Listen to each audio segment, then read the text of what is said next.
here, Dean Ka of the University of Makati. Dean, ano po ang kahalagahan nitong isang forum na isinagawa ngayon dito sa Batangas? Ito kasi yung paraan para abutin yung mga tao across the globe.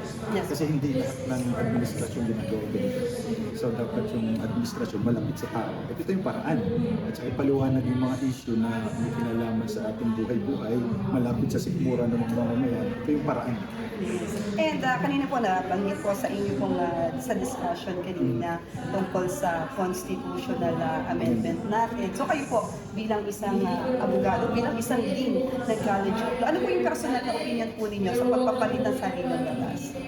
Depende sa sa motivation kung bakit papalitan.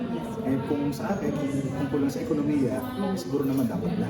Kasi 1987 pa ito, parang hindi naman tayo masyadong nakaramdam ng pag-asenso. Siguro bigyan natin ng pagkakataon na baguhin, magkaroon ng pag-asa ng asenso ng pag-ayos. Ayan. Kanina po merong isang kabataan na meron po siyang tinanong na talagang namumukha yung lahat po ng nakikinig sa inyo kanina.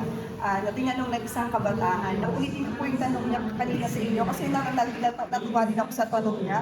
Na bakit daw po, siyempre dahil nakasabi yung batas natin na nasabi niyo kanina, dahil meron tayong bansang demokratiko na yung kasing educational attainment ay hindi nakalagay sa saligang batas sa mga papasok sa gobyerno.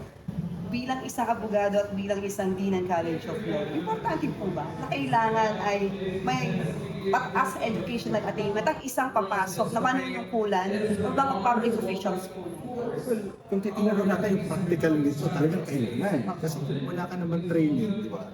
Kahit yung pagluluto, kailangan marunong ka magluto, nag-aaral ho yan. Pero paano pa yung pagpapatakbo ng pamahalaan kung hindi ka naman nag-aaral? Kaya naman siguro, tingin ko isa ito sa mga dapat baguhin natin.